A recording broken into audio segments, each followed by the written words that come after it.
Okay, let's dig into this.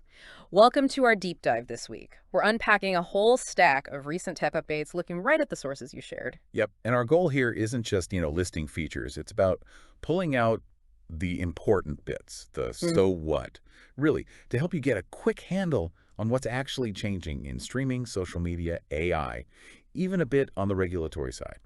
exactly. So the main theme is these significant shifts announced lately Yeah. and how they affect, well, how you create stuff, consume things, manage your digital life, basically. And the first big thing that honestly jumps out from all these sources Mm. is just how fast AI is getting woven into tools we use constantly, Hmm. like every day. Right. Like email. Your sources pointed out that new Gemini AI thing in Gmail, automatically summarizing messy email chains. That sounds, well, pretty useful. More than just a small update. Feels like Google trying to tackle inbox overload head on. What's really interesting there, I think, isn't just the summary itself, it's how it updates. As new replies land. It's starting small mobile, English only for now. But the implication is Google pushing these AI highlights as maybe the main way we catch up on busy threads soon.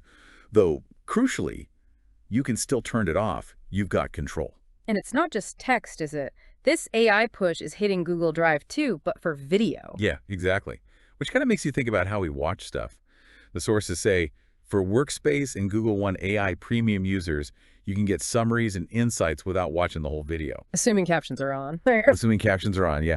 It actually replaces that older feature, the one showing engagement data. Yeah. So it's trading like watch time for just getting the info quickly, efficiency. Okay, so AI in email, AI for videos. Where else is it popping up? YouTube Shorts came up in the sources too.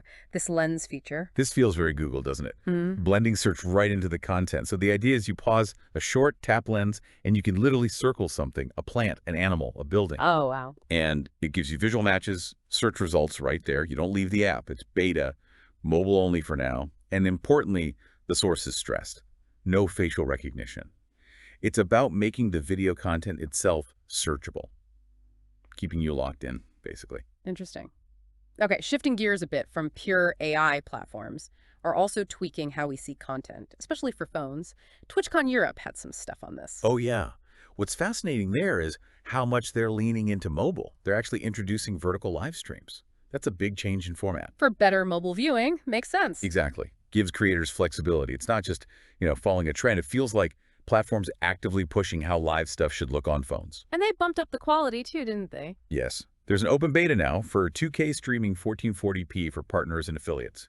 Plus, they added a rewind feature for live streams, more viewer control. And then Instagram, a smaller change maybe, but probably quite impactful for photos. Right. Adding support for the 3.4 aspect ratio. If you think about it, that's the default for most phone cameras now.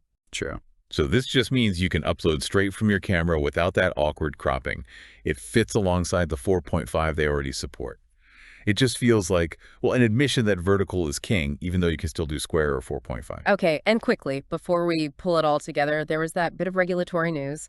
SEC and Binance. Yeah, just a brief mention. The SEC dropped its lawsuit against Binance. Yeah. It ends a pretty long, 2-year legal fight over whether Binance was operating as an unregistered securities exchange, things like that. So a win for Binance. Well, they definitely framed it that way. It was a joint request to dismiss, so the SEC can't bring that specific case again. It settles that particular conflict, but, the bigger picture for crypto regulation is still kind of fuzzy. Some read it as maybe a slightly friendlier stance, but it's probably too soon to tell, for sure. Okay, so connecting these dots, what's the pattern here? It feels like platforms are scrambling, kind of, to adapt to this vertical mobile-first world. Definitely. Driven by how we actually use our phones. And at the same time, AI is just sneaking in everywhere. Yeah. It's less of a separate thing you choose to use and more like invisible plumbing inside the apps you already have. Yeah, making things more efficient, summarizing info instead of just showing it all. Exactly. And tweaking presentation for that mobile screen, keeping you engaged. It's all intertwined. So we've touched on that AI wave hitting Gmail, Drive, YouTube Lens, platform shifts at Twitch and Instagram for vertical content, and that little regulatory update with Binance. And these changes, they're subtly reshaping how you see content, how you maybe create it, how you manage info every single day. Sometimes you don't even notice the AI or the format change happening behind the scenes. So here's something to think about. How fast is AI moving from being this distinct tool, something you go to just being baked into the fabric of everything we use daily? Almost invisible, anticipating what we need. What does that accelerating integration really mean for how we'll work, how we'll learn, even just, in the next year or two? That's all for this week. Remember to follow us on YouTube, Bluesky, and X.com for hourly news updates. Stay connected.